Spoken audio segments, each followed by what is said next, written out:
Hello everyone, FPL Raptor here and welcome back to another video on my YouTube channel. In today's video we have my Game Week 38 team selection, the final team selection video of the season, and very briefly I just want to say thank you so much if you join me on this journey this year, following my FPL team with the highs and the lows, and hopefully you join me again next season. So for one final time in these team selection videos, without further ado, let's jump into it.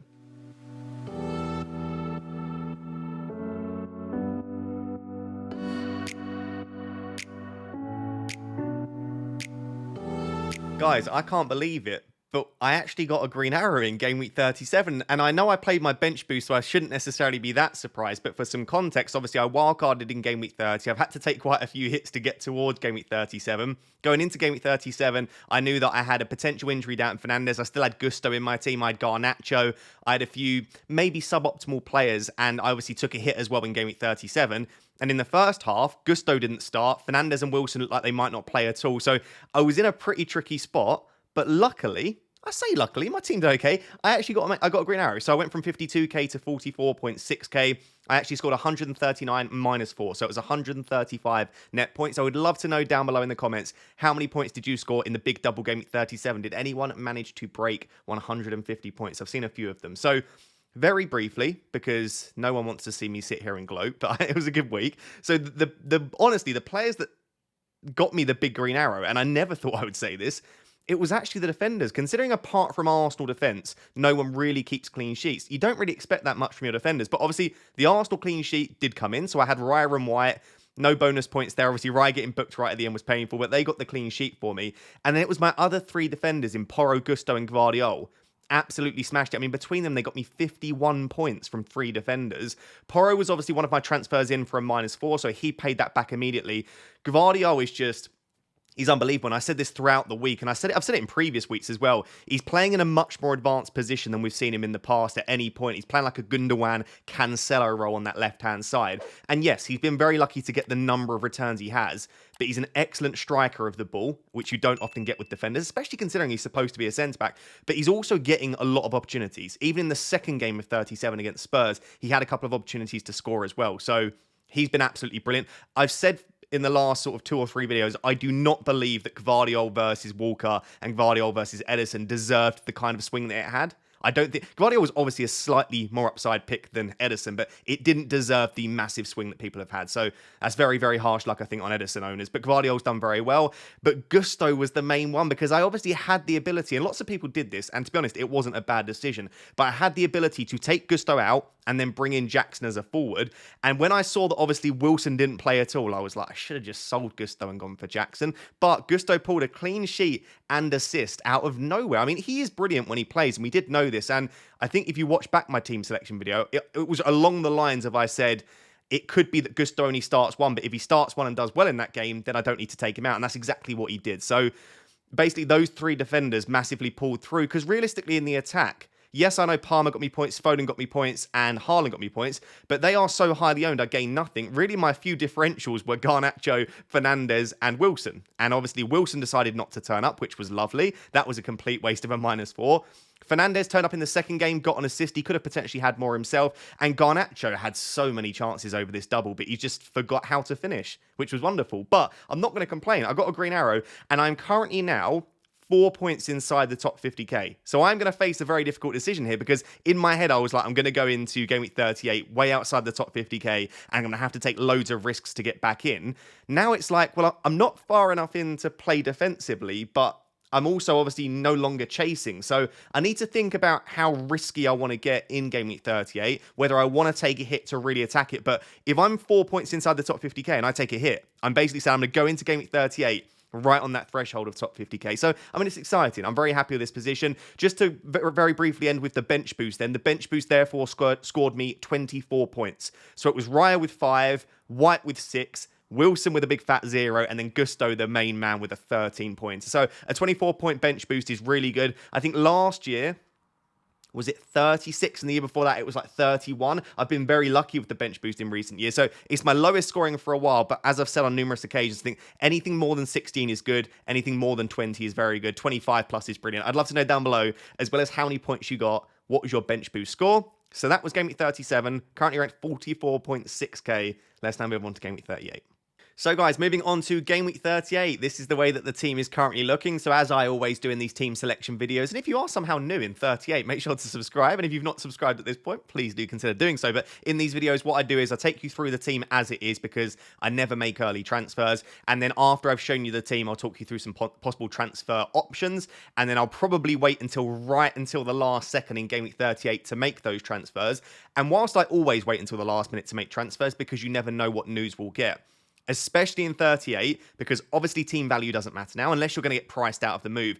But also in Game Week 38, if you're new to FPL, new to the Premier League, there is often quite a lot of rotation, especially for those teams that don't have as much to play for. So you would not expect City and Arsenal to rotate massively, but you might expect some of the other teams that, yeah, they might be able to climb one place in the league if they win the game, but generally it's not going to massively affect them.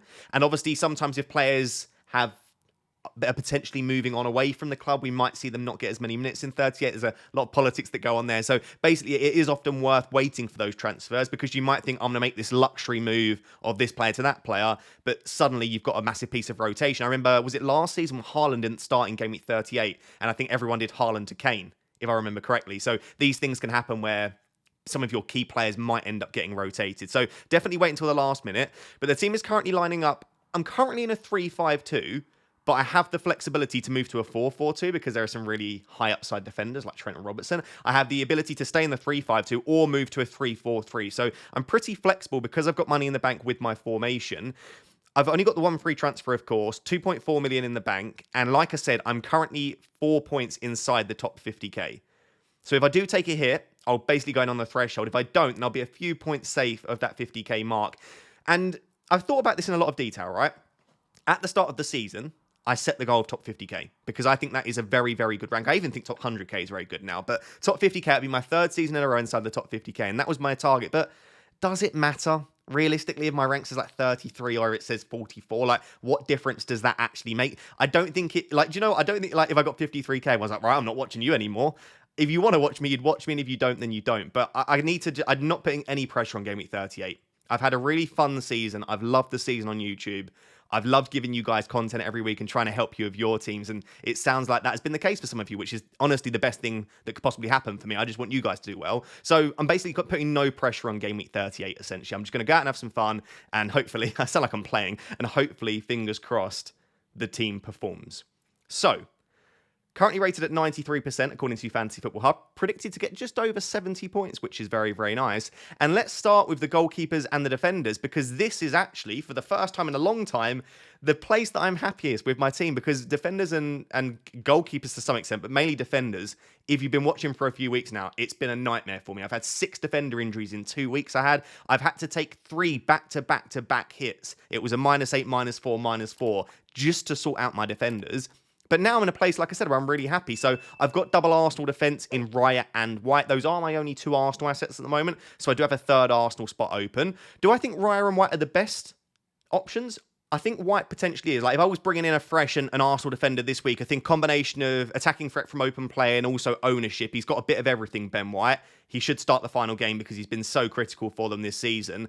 I think White probably would be up there, maybe as my favourite. But Raya definitely isn't because he never makes 3 saves. He quite often makes 2. It's very painful. And obviously, he's not even very, very good for bonus points because often the attackers and other defenders will steal them, such as Saliba. So I wouldn't have Raya up there. But what Raya does allow is because I've got Raya and White, I have a space for Guardiola and Porro. I've seen some people that have like Guardiola, White, Gabriel, Porro, and they're either going to have to play a back 4 or drop one of those defenders. So because I've got Raya in there, it allows me to play all of them. So like I said, my other 2 defenders are Guardiola and Porro. There's not much to say about the defenders, honestly. Guardiola's brilliant. He's playing at home. Obviously, everything to play for. I'd be extremely shocked if he doesn't start. He's shown with his attacking threat, bonus points, clean sheet potential recently. It's a great fixture for him. And Pedro Porro, I don't think he's like essential this week. If you don't have him, you don't have to have him. But his attacking threat in terms of underlying data has been super consistent recently. He's not necessarily been delivering the attacking returns. And I think that led to a lot of people being frustrated. But that goal in Game Week 37, that's been coming for a while. We've been saying that his underlying data has been up there all season along some of the most attacking defenders. He does take some set pieces, although Maddison has stolen a few back from him. it's against the worst team in the league. And yes, it's away, and no, Spurs aren't good defensively, but it's a perfectly good fixture on paper. And I would try, if you can, if you've got him in your teams, to play him. I would ideally not bench him, even if it maybe means playing a back four or something like that, because he's got the attacking threat, and they could keep a clean sheet, Spurs. You never know. So in all honesty, I'm super delighted at the moment, as of Thursday evening, with my current defence and goalkeeper situation. I've actually got a bit of a benching headache. There was the possibility of bench boosting in 38 because I knew I'd have a bit of a headache, but I'm glad I didn't, obviously. It paid off for me in 37. But I've got Gusto, Burn, Petrovic, and I'd kind of be okay playing any of them. I think Dan Burn against Brentford away, it's not a perfect fixture, doesn't have the same level of attacking threat, so that's why he's third sub. But I don't feel completely easy about having Petrovic and Gusto on the bench because Chelsea have actually been a lot better defensively recently. Obviously, Reece James is suspended. They could play Chalobah at right back again, or given how good he was in game week 37 in the second game, Gusto could get that game against Bournemouth. But I kind of back Bournemouth. They're a decent attack. They're a very decent team under Iraola. So I could see Chelsea potentially conceding. But I don't feel fully easy about benching double Chelsea defence because obviously if they do clean, it's going to hurt my rank and it's going to be very painful on the bench. But I just don't think you can justify playing Petrovic or Gusto ahead of any of those options. Maybe there's some argument Gusto ahead of Porro, but I don't think I'll be doing that. So that's it. Nice and simple for once with the goalkeeper and the defence. Let's move on to the midfield five. So moving on to the midfield five, and I would argue it's probably the weakest part of my team at the moment and the place that I'm most likely to use the transfers, simply because the only good ones that I really have are the highly owned ones and my two differentials aren't particularly good. But let's briefly discuss it. So I did say going into game week 38, if I was really chasing rank, if I was 10 to 15 points off the top sort of 50k, which is my target rank again, I probably would have sold one of Palmer, Son, Foden, just because they're so highly owned. So the ownership at my rank, it's 100% for Palmer every week. He gains me nothing. In fact, most weeks he loses me points if he gets anything because everyone has him and some people captain him. Sonny's about 90-95%, and even Foden's up at 85% now as well. So if the three of them all got 20-point hat tricks, I'm gaining like 2 or 3 points in terms of points that contribute towards an improvement in my overall rank. So it's basically pointless having them in terms of gaining, but now that I am inside my target rank on 44k, it could be hugely detrimental to remove them. So if you're watching this and you're like, I'm massively chasing, and your midfield is something similar to mine, well, yeah, obviously, Foden, Son, and Palmer are better than Garnacho, but it's not worth selling Garnacho rather than selling Foden, Son, or Palmer because Garnacho is so lowly owned, the other's so highly owned, you might as well take the risk in the final game of the season. It obviously depends how much you're chasing, but that's just a long-winded way of saying I don't need to remove them now because I know I'm not very securely inside my target rank, but I also feel like now that I'm in there, I don't need to take tons of risks. I can bring in 1 or 2 differentials and just hope that my team delivers. So I won't be selling Palmer, Son, or Foden this week unless there are any doubts for them going into 38 or if we get leaks that they are rotated, but I can't see any of the 3 of them not starting this game. So those 3 will be staying for me, which basically leaves me with Garnacho and Fernandes. This isn't ideal, having double Manchester United attack. And it wasn't ideal going into game week 37, and they didn't get me many points. They got me 9 points between them. I've been planning all week pretty much to sell Fernandes to an Arsenal midfielder. I think that makes a lot of sense. But that was on the basis that I thought there was a very good chance, based on what Ten Hag said, that he wouldn't play against Newcastle. And therefore, there would be some doubt surrounding whether he would get good minutes against Brighton. But he played in that game. He looked pretty fit. And I would suggest, unless he's re-aggravated whatever injury it was, some people were saying it was his wrist, some people saying or his hand, some people were saying it was an ankle injury. Regardless, unless he's re-aggravated that, you'd expect him to then start against Brighton in this final game. So I think a lot of people confuse. Manchester United are really bad. They're not a particularly good team. And the players that Fernandes passes to often aren't the best finishers. But Fernandes is still an elite FPL asset. Look at his, even if you want to ignore underlying data, because I know it annoys a lot of people when I talk about XGI, look at his points returns. He's such a points magnet because he creates lots of chances, he's on penalties, and he's excellent for bonus points. On numerous occasions since being in the Prem, he picks up bonus points with no attacking returns, which is remarkable. So I don't feel like Fernandes is a huge issue for me in 38. If I was selecting 5 midfielders this week, no, Fernandes wouldn't be in them. In fact, if I was selecting the 10 best midfielders, he wouldn't be in there. But is he okay to keep if I then allows me to maybe focus my transfer on Garnacho? Maybe. Because if you were to ask me who's better, Garnacho or Fernandes, every day of the week, Fernandes. Because he's got so many more routes to points. He's so much better for bonus points. And he's on penalties. And his minutes are more secure, assuming that he's fit. Now, yes, I think Fernandes is better than Garnacho. Have I fully ruled out just binning them both off? Absolutely not. It would take a -4 hit. But my team would just look brilliant. Like, look at my defense, great. Parmesan, Foden, great. My attack looks really good, the two forwards. If I just removed Garnacho and Fernandes for a -4, it honestly looks like a free hit team. So I am wondering, like, could that be a potential option to just not trust Manchester United? But there have been many games, GameWeek 38, where Manchester United do perform quite well. And for all you want to say about United, they are still creating chances at the moment. So I'm hesitant to remove Fernandes at the moment, but you'll see in the next section, I do have a transfer combination which involves me bringing in Salah, which I'd have to remove Fernandes for, and maybe removing both Garnacho and Fernandes and just bringing in two better midfielders. But as things stand right now, I think I'd rather sell Garnacho than Fernandes. I'd love to know if you agree or disagree with that down below. In terms of ownership, Garnacho's slightly lower owned than Fernandes, but even Fernandes himself, I think a lot of people remove him this week. A few people removed him in 37, so his ownership is quite low too. So yeah, at the moment, Parmesan, Foden, and probably Fernandes are going to end up staying. And when I look at my team in its entirety, that Garnacho spot sticks out like a sore thumb, as in that's the player that probably looks best to remove, especially considering I already cover the United attack with Fernandes. The only issue is I've only got 2.4 million in the bank. So you'll see when we move on to my transfer plan section in a second, I can't do Garnacho to Odegaard. I can't do Garnacho even to Havertz or Saka.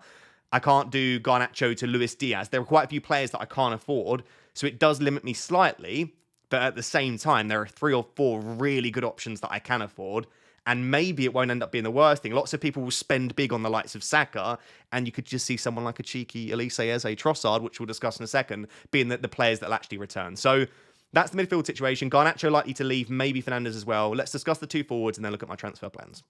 So guys, very briefly with the two forwards, I have Haaland and I have Isak. Haaland's not going to be sold for me, and given, like I said, that I'm now in the top 50k, I'm happy with my team. I'll probably bring in a differential option potentially for Garnacho anyway, so I'll have one option there. I don't think I need to take several risks here to try and cement the top 50k.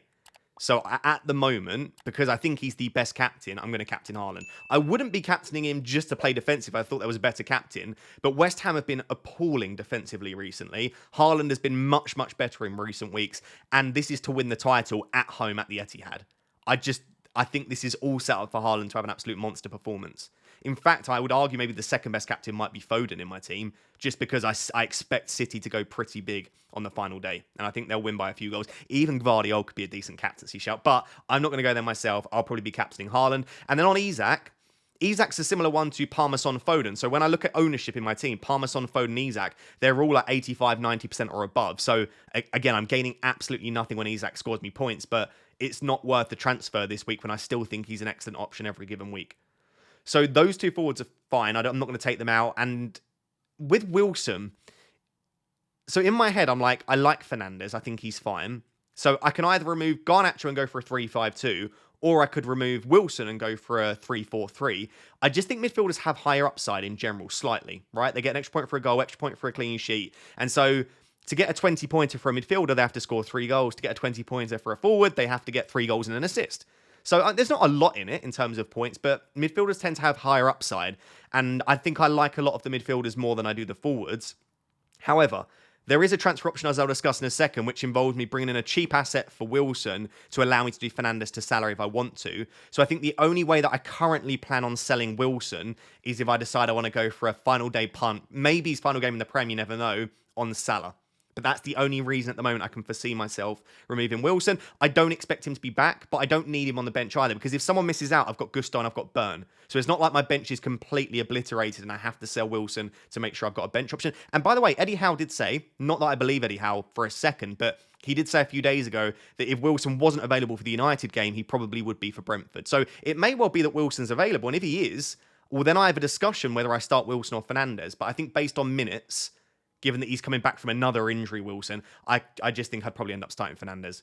So that is the team. 3-5-2 at the moment. Defence happy with goalkeeper. Most of the attackers. Realistically, it's just those 2 United assets and maybe Wilson that I might end up taking out. So let's take a look at my transfer plans now. But before you see them, let me know down below, if this was your team with 1 free transfer, what would you be doing with it? So guys, now that you've seen my team, here are the current transfer possibilities that I can foresee ahead of Game Week 38. But as I said, do bear in mind that I'll be waiting until the final second to make these transfers. And if we do get a rumoured leak, not that we would, that Foden or Haaland don't start, then that obviously changes my plans. Or if Bruno has re-aggravated his injury, then I'd obviously look to sell Bruno rather than Garnacho, etc. So as of now, with the information that I have, going off the basis that my starting 11 are all fit and Wilson is the only doubt, these are the moves that I'm currently thinking I might make. So for option 1 and option 2, it basically is just a straightforward transfer. Let's play sensible, not take a hit, and just remove your weakest player, which is Garnacho. And I don't mind this at all. I love Garnacho, by the way, and I think he will continue, even in this game, to get chances, but he's not finishing them at the moment. And I would say that, considering this is for free, there are many other midfielders I'd rather own. The issue is I only have 7.3 million as of Thursday. I don't know if there'll be price changes, which make that even worse. I don't know if Garnacho's going down, but I'll have just over 7 million. So that rules out Ødegaard. It rules out Saka. It rules out Havertz, sadly enough, that I can't move to him either. So that is the only issue that I can foresee, in that some of those maybe slightly better options that you might want, because I have looked at Ødegaard quite a few times and I've got a good feeling about him. I just wouldn't be able to move to those assets.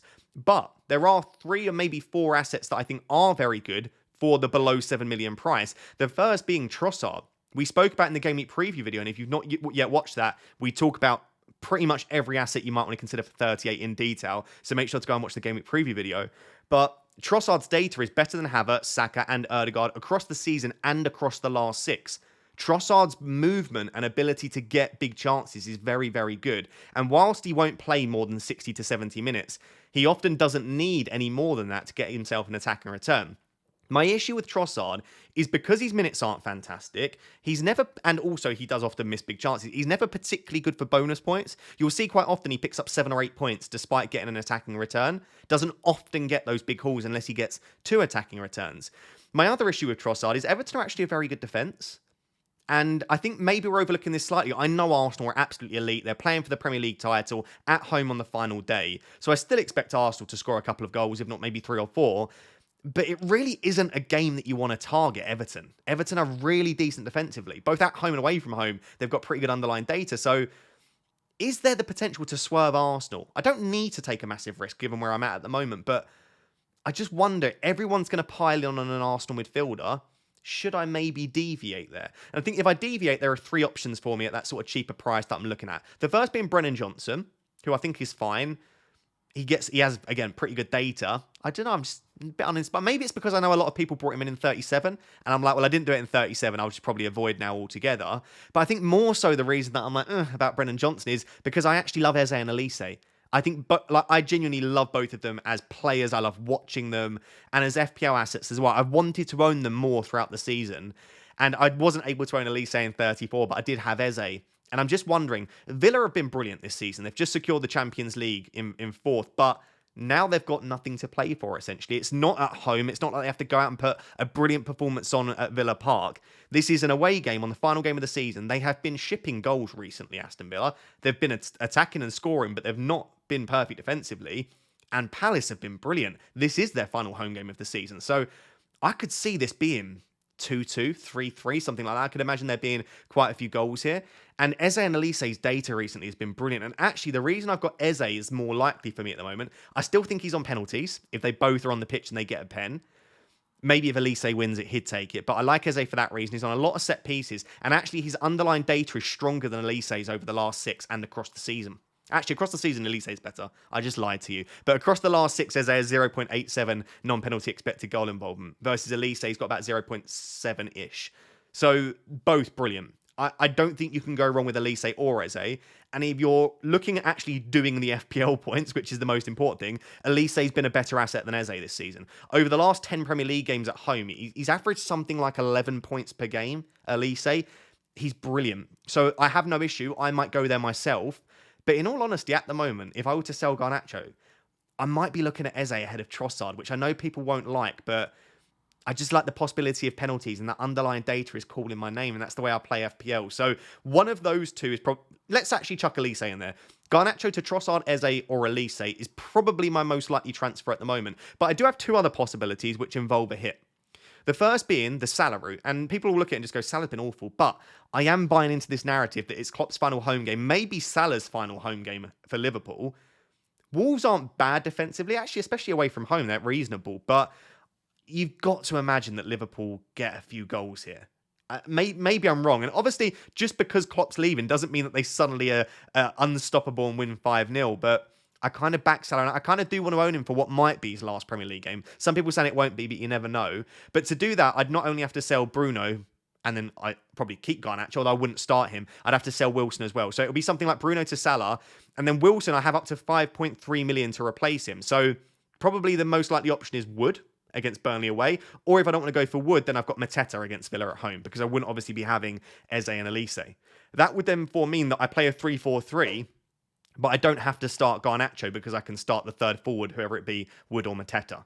So it's not a bad combination of transfers. I know I lose 4 points, but I gain Salah and a really decent differential forward, whether that again be Wood or Mateta. So option 3 I do like. I wouldn't be handing the armband to Salah, but I like the idea of owning him in Game Week 38. Option 4 is a non-Salah hit. It just involves removing both of my Manchester United assets. So Garnacho and Bruno out. And like I said, I probably would go for Eze as my first transfer. And that second one, I could still go for Trossard. I could just make both of option 1 and option 2. But because I am selling Bruno, I would have the money to go for Havertz or to go for Ødegaard if I wanted to. I don't know about Saka, but he's probably my least likely option just because he's slightly higher owned. So that's a really nice option. Eze and Ødegaard, Eze and Havertz, even Eze and Trossard. And that would make my team, like I said, be pretty much, genuinely, if you gave me a free hit, I think I'd have 10 out of the 11 players in my team. But again, it's for a hit. And am I sure that Havertz outscores Bruno by 4 points? I mean, I think he probably... Will he? I mean, the more that I look at it, I'm like, no, I'm taking out a penalty taker with better underlying data for a non-penalty taker with a harder fixture, and it's going to cost me 4 points. When I think about taking Bruno out for a hit, it's not Man United bias. It's just like, for a hit to be worth it, you have to be very sure about the upgrade. And I never like taking out penalty takers for a hit unless they are a real fitness doubt.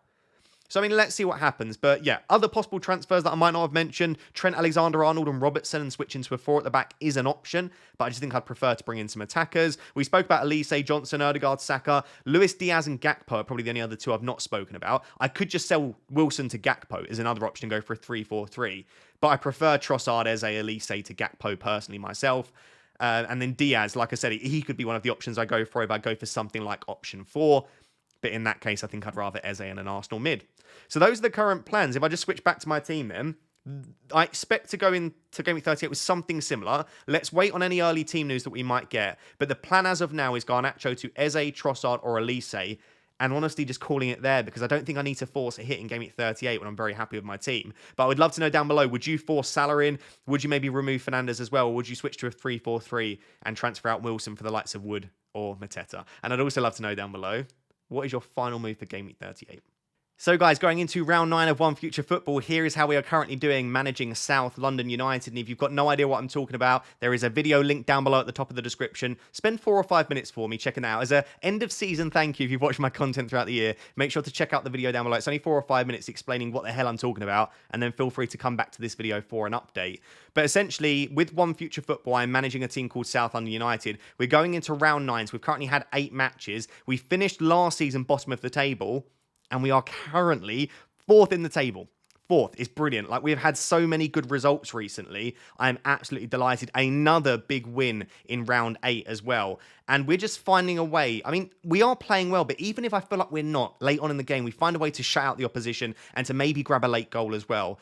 And I just feel like there's a very good atmosphere amongst the team. I'm pretty secure with my best starting 11. I'm going to go into round 9 with exactly the same starting 11 because I don't want to be one of those managers that just changes it for the sake of it. There will be some players soon that need a rest. I mean, Grondon, Moyano, Sabri, Sinclair, they've played so many minutes that they may well need a rest. Tesla is struggling with a couple of knocks as well, so I probably will be rotating soon, but for now, I'm happy with this starting 11. The issue that we've got is we are going into round 9 against top of the table. Brazil, Amazonia are absolutely tearing up the league. They have scored so many goals, and they are just comfortably the best team in the league. But it's at home. It's at the Hillyfield Stadium in London, and I kind of back us to put on a good performance, and at the very least, make our fans proud. So I will be going in with the same lineup. Just a massive thank you once again to all of the top trainers. I love you so much for helping me. And honestly, you are the reason that we're doing so well. Because you are training the players are improving and our performances are improving. I promise you that's the reason. I'm obviously changing the tactics as well, but I can only do so much if the players aren't improving and you're the ones that are responsible for training them and helping with that. So thank you so much. Like I said, if you have no idea what I'm talking about and you're still watching, check it out, the video down below. There is also a link down below. If you're not yet signed up to One Future Football, please do consider doing so before the FPL season's over. I'll give you updates throughout the summer as well. And make sure that if you've signed up to One Future Football, you also need to say that you support South London United. Otherwise, you're not an official supporter of the club. So sign up, go to dashboard, support South London, train your South London United players, and follow me on this journey. Let's go top of the table, baby. So guys, there we have it. That is the final team selection video of the season. A bit heartbroken. Thank you so much, like I said, for following me throughout this season. It's been one of the most ridiculous years of my life, not only on YouTube, just in general. So thank you for being a part of that. There will be another video, a deadline decisions video, either later today or on Saturday. I haven't quite decided. There should be a deadline stream as well. Fingers crossed the internet holds up. But in case this is the last piece of content you watch, thank you so much for joining me on this journey this year. I hope you join me again next season as well. Make sure to like, comment, and subscribe as always. But until next time, thank you very much for watching.